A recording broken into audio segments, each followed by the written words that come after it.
नमस्कार दोस्तों, आइए जानते हैं बिहार के दिन भर की 50 ताजा और बड़ी खबरें सिर्फ 20 मिनट में।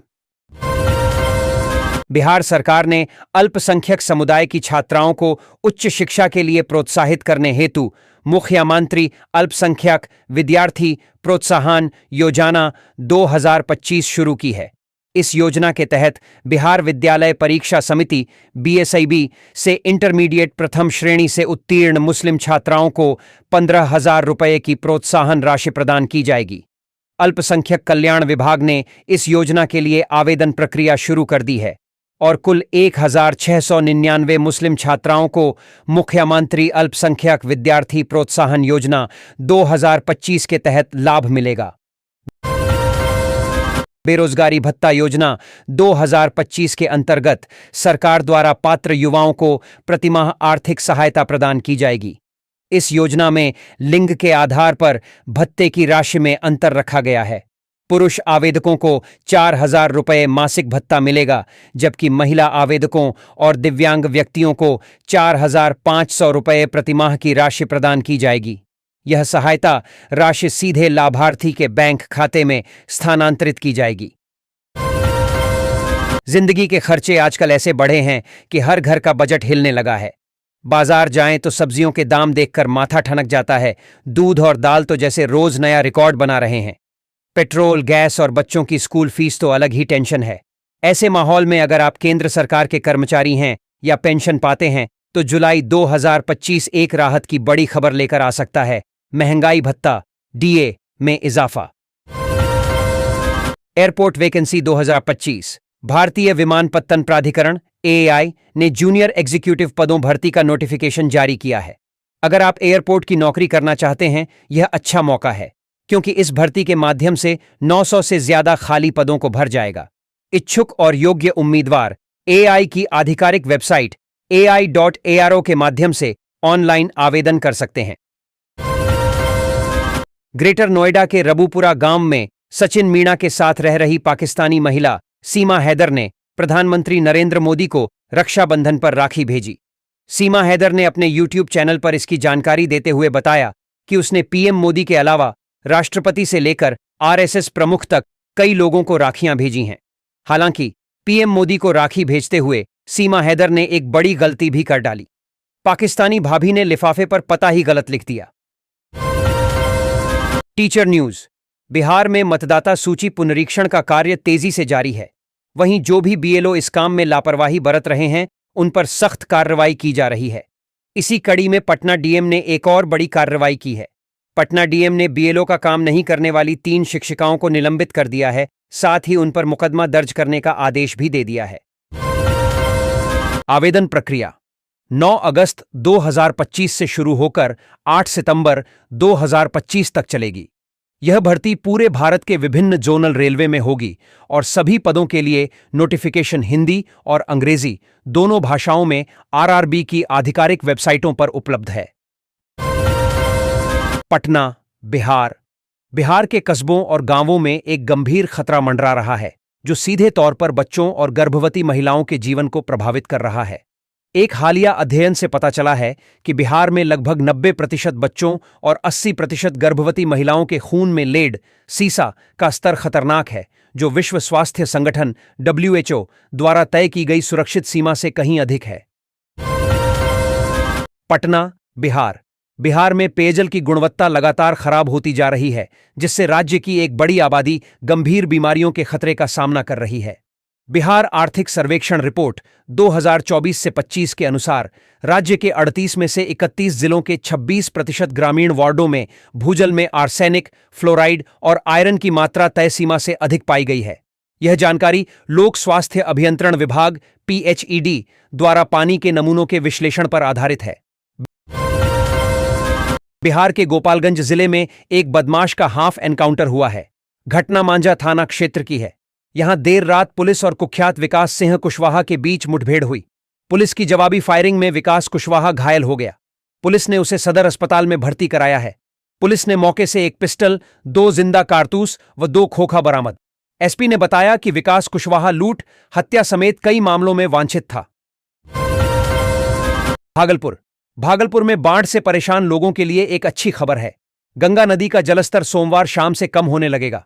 फरक्का बराज के 101 गेट एक साथ खोल दिए गए हैं। सांसद अजय कुमार मंडल ने यह जानकारी दी है। उन्होंने कहा कि सरकार बाढ़ को लेकर पूरी तरह से सतर्क है। जिला प्रशासन के साथ मिलकर बाढ़ से प्रभावित परिवारों तक राहत पहुंचाने की कोशिश की जा रही है। सांसद प्रतिनिधि अर्पणा कुमारी ने बताया कि फरक्का बराज के अधिकारियों से बात हुई है। अधिकारियों ने बताया कि 101 गेट खोले जा चुके हैं, जिससे पानी का बहाव तेज हो गया है। अनुमान है कि सोमवार शाम तक भागलपुर समेत पूरे बिहार में गंगा का जलस्तर कम होने लगेगा। पटना। बिहार के पूर्व बाहुबली विधायक अनंत सिंह उर्फ छोटे सरकार एक बार फिर मोकामा सीट से चुनाव लड़ने की तैयारी में है। हालांकि उन्हें टिकट मिलने पर संशय है। इसी कारण उन्होंने पहले मुख्यमंत्री नीतीश कुमार और फिर जेडीयू के वरिष्ठ नेता ललन सिंह से मुलाकात की। पटना। बिहार में राजनीतिक हलचल तेज है। नेता प्रतिपक्ष तेजस्वी यादव के बाद अब डिप्टी सीएम विजय सिन्हा भी मुश्किल में हैं। चुनाव आयोग ने उन्हें 2 वोटर आईडी रखने के मामले में नोटिस भेजा है। उन्हें 14 अगस्त तक जवाब देना है। यह मामला 2025 के गहन पुनरीक्षण के दौरान सामने आया। ड्राफ्ट वोटर लिस्ट में उनका नाम 2 जगह दर्ज है। उनकी उम्र भी अलग अलग दर्ज है। एक में 60 साल तो दूसरी में 75 साल लिखा है। Patna. Bihar motor transport federation ने राज्य में बस और सभी व्यावसायिक गाड़ियों का परिचालन बंद करने का फैसला किया है। यह फैसला भेदभाव के विरोध में लिया गया है। फेडरेशन का कहना है कि नीतीश सरकार मनमानी कर रही है। अगर उनकी मांगें नहीं मानी गईं तो 25 अगस्त से बस और व्यावसायिक वाहनों, ट्रक की अनिश्चितकालीन हड़ताल शुरू हो जाएगी। बेगूसराय में जिस पिता ने अपने नाबालिग बेटे का अपहरण की आशंका जताते हुए प्राथमिकी दर्ज कराई, उस बेटे का सिमरिया के 6 लेन ओवरब्रिज से गंगा नदी में कूदने का सीसीटीवी फुटेज सामने आया है, जिसके बाद से परिजनों में कोहराम मच गया है। दरअसल 3 अगस्त को दोपहर में घर से निकले जिस बच्चे की खोज में परिजन थाना से लेकर विभिन्न रिश्तेदारी और अन्य जगहों पर चक्कर लगा रहे थे, अपहरण की आशंका जाता रहे थे, वह गंगा नदी में कूद गया है, जिसका सीसीटीवी फुटेज देखते ही परिजन बेचैन हो गए हैं। जानकारी के मुताबिक सिंघौल थाना क्षेत्र के डुमरी गांव के रहने वाले संजीव कुमार का 14 वर्षीय पुत्र शुभम प्रताप सिंह उर्फ शुभ 3 अगस्त की दोपहर करीब 3 बजे अपने घर से निकला। दिल्ली प्रीमियर लीग 2025 का एक्शन जारी है। इस लीग में बिहार के पूर्णिया से सांसद पप्पू यादव के बेटे सार्थक रंजन भी खेल रहे हैं। वह नॉर्थ दिल्ली स्ट्राइकर्स की टीम का हिस्सा हैं। फ्रेंचाइजी ने उन्हें 12.5 लाख रुपए में खरीदा था। दिल्ली की टीम के लिए खेलने वाले सार्थक का बल्ला लीग में जमकर बोल रहा है। अभी तक उन्होंने 3 मुकाबले खेले हैं और सबसे ज्यादा रन बनाने वाले बल्लेबाजों की लिस्ट में चौथे नंबर पर हैं। पटना। बिहार विधानसभा चुनाव से पहले मुख्यमंत्री नीतीश कुमार के बेटे निशांत कुमार के राजनीति में आने की अटकलें तेज हो गई हैं। रविवार को निशांत कुमार ने लोगों के बीच जाकर संवाद किया और बिहार सरकार की योजनाओं पर चर्चा की। इस बीच निशांत कुमार के राजनीति में आने की चर्चाओं पर जेडीयू के वरिष्ठ नेता केसी त्यागी ने बड़ा बयान दिया है। उन्होंने कहा कि इस मामले पर अंतिम फैसला सीएम नीतीश कुमार ही लेंगे। सिवान। बिहार के सिवान जिले के रघुनाथपुर प्रखंड के मुरारपट्टी गांव की जीविका दीदी समूह की सदस्य पुतुल देवी इस स्वतंत्रता दिवस पर पूरे जिले और राज्य का नाम रोशन करेंगी। पुतुल देवी को राष्ट्रपति भवन से डिनर का निमंत्रण मिला है। राष्ट्रपति द्रौपदी मुर्मू उन्हें 15 अगस्त 2025 को नई दिल्ली स्थित राष्ट्रपति भवन में वन संरक्षण और जल जीवन हरियाली के क्षेत्र में 5 वर्षों के उत्कृष्ट कार्य के लिए सम्मानित करेंगी। फिर शाम को पुतुल देवी को राष्ट्रपति भवन में आयोजित डिनर में शामिल होना होगा। बिहार में इस साल विधानसभा चुनाव होना है। चुनाव से पहले राज्य की नीतीश सरकार ने 6 नेताओं की सुरक्षा को लेकर बड़ा फैसला किया है। सरकार ने इन नेताओं की सुरक्षा श्रेणी में अहम बदलाव किया है। अब बिहार के उप मुख्यमंत्री सम्राट चौधरी को राज्य सरकार एएसएल के साथ जेड+ श्रेणी की सुरक्षा मुहैया कराएगी। इससे पहले सम्राट चौधरी को जेड श्रेणी की सुरक्षा प्राप्त थी। पटना। जनवरी 1961 में मुख्यमंत्री श्रीकृष्ण सिंह का निधन हुआ तो दीप नारायण सिंह को 17 दिनों के लिए कार्यवाहक मुख्यमंत्री बनाया गया। इस दौरान कांग्रेस विधायक दल का नेता बनने के लिए खूब जोड़तोड़ हुई। विनोदानंद झा और महेश प्रसाद सिन्हा गुट तरह तरह के दांव पेंच आजमा रहे थे। गुटबाजी का हाल बेहाल था। उस समय नीलम संजीव रेड्डी कांग्रेस के राष्ट्रीय अध्यक्ष थे। प्रधानमंत्री जवाहरलाल नेहरू भी जिंदा थे, लेकिन बिहार का मामला नीलम संजीव रेड्डी ही संभाल रहे थे। विनोदानंद झा विधायक दल के नेता चुन लिए गए तो महेश प्रसाद सिन्हा गुट ने मंत्रिमंडल में ज्यादा हिस्सेदारी को लेकर मोर्चा खोल दिया। विनोदानंद झा विधायक दल का नेता तो बन गए थे, लेकिन मंत्रिपरिषद को लेकर गतिरोध के कारण उनका शपथ नहीं हुआ था। छपरा बिहार विधानसभा चुनाव 2025 से पहले लोक जनशक्ति पार्टी रामविलास के अध्यक्ष और केंद्रीय मंत्री चिराग पासवान को बड़ा झटका लगा है। सारण जिले में लोजपा रामविलास पार्टी के 139 पदाधिकारियों और नेताओं ने सामूहिक इस्तीफा देकर संगठन में हलचल मचा दी है। इस्तीफे की वजह जमुई से सांसद और बिहार प्रभारी अरुण भारतीय पर अवैध वसूली के आरोप बताए गए हैं। नेताओं का आरोप है कि अरुण भारती और खगड़िया सांसद राजेश वर्मा तानाशाही रवैया अपना रहे हैं।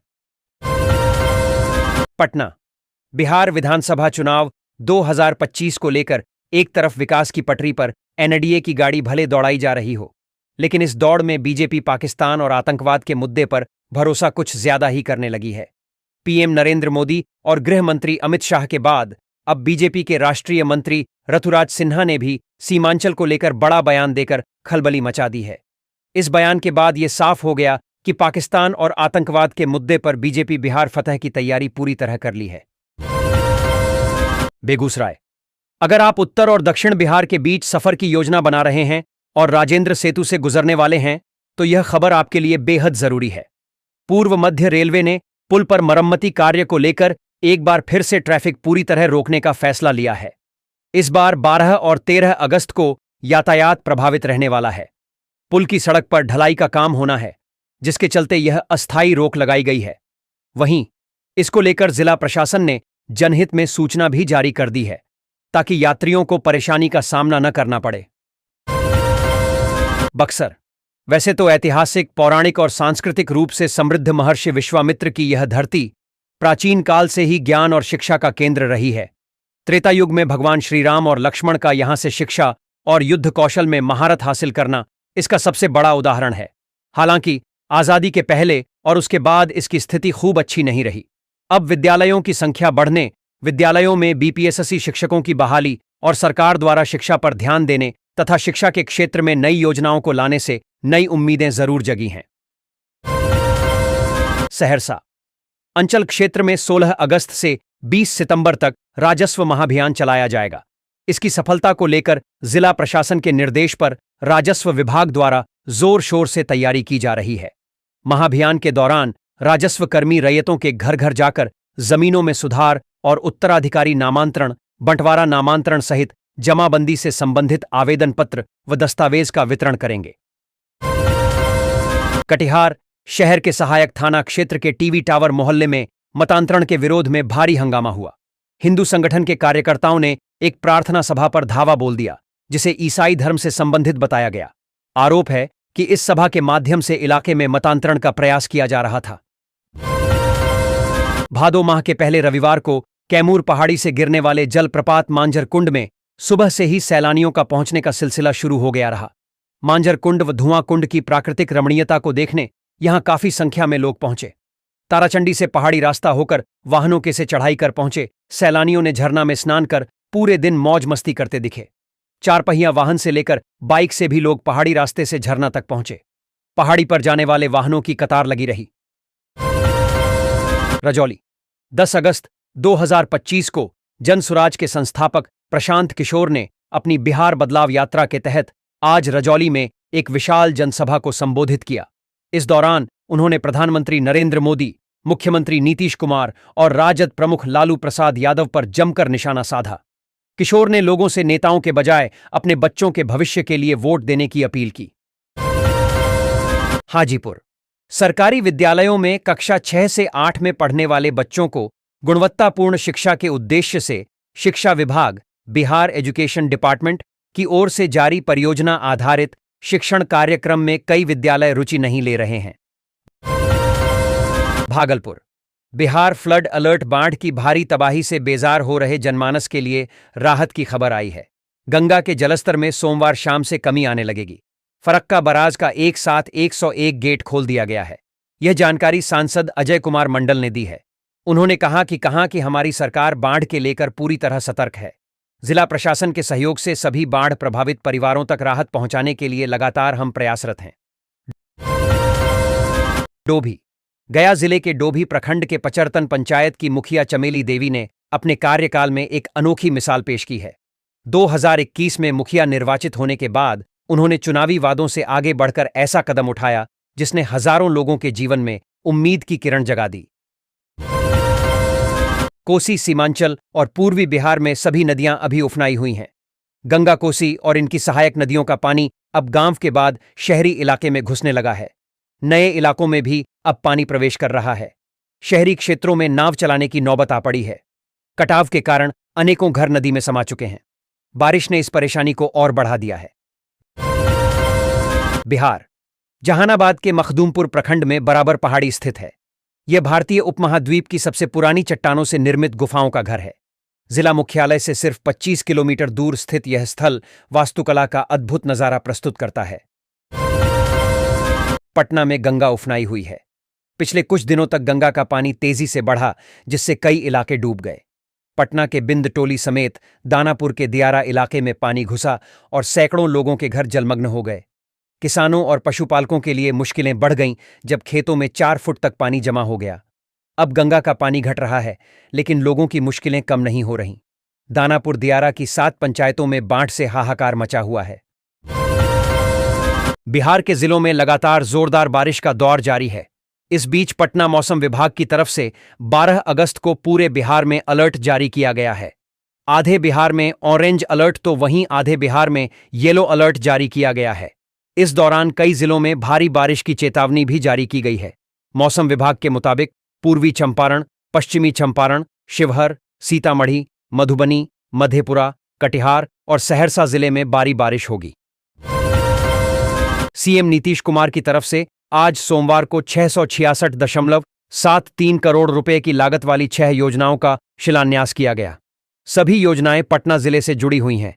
138.5 करोड़ रुपए लागत की एम्स गोलंबर जानीपुर पैनापुर पथ को चौड़ा और मजबूत किया जाएगा। साथ ही 73,06,000 करोड़ की लागत से नौबतपुर के पास नया फ्लाईओवर बनाया जाएगा, जिससे जहानाबाद, औरंगाबाद और अरवल से पटना आना आसान हो जाएगा। वोट चोरी और बिहार एसआईआर पर आज यानी सोमवार को विपक्ष ने शक्ति प्रदर्शन किया। विपक्षी सांसदों ने संसद से चुनाव आयोग तक पैदल मार्च किया। हालांकि उनके पैदल मार्च को पुलिस ने बीच रास्ते में ही रोक दिया। पुलिस के मुताबिक पैदल मार्च की इजाजत नहीं मिली थी। जब विपक्षी सांसद चुनाव आयोग दफ्तर जाने पर अड़े रहे तो पुलिस ने विपक्षी सांसदों को डिटेन कर लिया। राहुल गांधी, प्रियंका गांधी और अखिलेश यादव समेत कुछ सांसदों को हिरासत में लिया गया है। इससे पहले प्रदर्शन के दौरान प्रियंका गांधी लगातार ताली बजाती दिखीं। अखिलेश यादव ने तो बैरिकेडिंग पार कर छलांग लगा दी। वहीं राहुल गांधी लगातार हुंकार भरते रहे। किसानों के लिए बड़ा मौका। नर्सरी योजना के तहत मिलेगी 10 लाख रुपए की सब्सिडी। बिहार की राजधानी पटना में एक ऐसी यूनिवर्सिटी है जहां पढ़ने वाला कोई भी स्टूडेंट्स बेरोजगार नहीं रहता है। सभी को डिग्री मिलने के पहले ही नौकरी मिल जाती है। 100% प्लेसमेंट का यह रिकॉर्ड कई सालों से कायम है। इस यूनिवर्सिटी के हर कॉलेज के स्टूडेंट्स का सरकारी नहीं तो प्राइवेट नौकरी अच्छे पैकेज पर लगती है। हम बात कर रहे हैं पटना स्थित बिहार पशु विज्ञान विश्वविद्यालय की। अभी खरीफ सीजन चल रहा है। खरगोन में किसान कपास, सोयाबीन, मक्का और मिर्च जैसी प्रमुख फसलों की खेती में जुटे हैं। इसी के साथ उर्वरकों की मांग भी तेजी से बढ़ गई है। हर साल की तरह इस बार भी डीएपी की मांग ज्यादा है। किसान डीएपी के पीछे भाग रहे हैं, जबकि सरकारी समितियों और गोदामों के वैकल्पिक खाद का भरपूर स्टॉक है। जनता दल यूनाइटेड, जेडीयू के नेता और बिहार सरकार के मंत्री अशोक चौधरी ने मुख्यमंत्री नीतीश कुमार की सादगी भरे जीवन को लेकर कहा है कि सीएम आवास में उनके बेडरूम में बस 3 सामान है और वो आज भी चौकी पर ही सोते हैं। चौधरी ने बताया कि नीतीश कुमार के कमरे में चौकी जैसा एक बिस्तर, 2 प्लास्टिक की कुर्सी और एक अलमारी है। अशोक चौधरी ने एक इंटरव्यू में नीतीश कुमार के इकलौते बेटे के जन्मदिन पर भोज में जमीन पर बिठाकर पत्तल में खिलाने की कहानी भी सुनाई। जगदीप धनखड़ ने पिछले महीने स्वास्थ्य कारणों की वजह से उपराष्ट्रपति पद से इस्तीफा दे दिया। इसके बाद नए उपराष्ट्रपति के चुनाव को लेकर गहमागहमी शुरू हो चुकी है। इस बीच विपक्ष ने भी अपना दांव चलना शुरू कर दिया है। अगर आप भी गैस सिलेंडर का इस्तेमाल करते हैं तो आपके लिए एक बड़ी खुशखबरी है। बता दें कि सरकार की तरफ से गैस सिलेंडर पर एक बड़ा तोहफा दिया गया है। गैस सिलेंडर की कीमत प्रत्येक महीने 1 तारीख को जारी किया जाता है। लेकिन बता दें कि सरकार की तरफ से केंद्रीय कैबिनेट बैठक में एक बड़ा फैसला लिया गया है। साल 2016 में शुरू की गई यह स्कीम के तहत 10 करोड़ से ज्यादा लाभार्थियों के सामान्य ग्राहकों के मुकाबला 300 रुपये गैस सिलेंडर सस्ता मिलता है। देश की राजधानी दिल्ली में एक सामान्य ग्राहक के लिए 14.2 किलोग्राम वाले घरेलू एलपीजी गैस सिलेंडर की कीमत 853 रुपये है। इसके अलावा उज्ज्वला योजना के तहत लाभार्थियों को 300 रुपये की सब्सिडी के साथ 553 में एलपीजी गैस सिलेंडर दिया जाता है। बता दें कि गैस सिलेंडर की कीमत हर राज्य में अलग अलग हो सकता है। श्रम कार्ड पेंशन स्कीम असंगठित क्षेत्र के श्रमिकों के लिए सरकार की एक महत्वपूर्ण सामाजिक सुरक्षा योजना है जो बुढ़ापे में स्थिर आय का सहारा देती है। इस योजना के तहत पात्र श्रमिकों को 60 वर्ष की आयु पूरी होने पर हर महीने 3,000 रुपये पेंशन सीधे उनके बैंक खाते में दी जाती है। यह राशि उनके रोजमर्रा के खर्च जैसे दवा, भोजन, बिल और अन्य जरूरतों को पूरा करने में मदद करती है ताकि वे बिना किसी पर निर्भर हुए जीवन जी सकें। देश भर में असंगठित क्षेत्र के लाखों मजदूर जैसे दिहाड़ी मजदूर, घरेलू सहायिका, रिक्शा चालक, निर्माण कार्यकर्ता और छोटे विक्रेता बुढ़ापे में स्थायी आय से वंचित रहते हैं।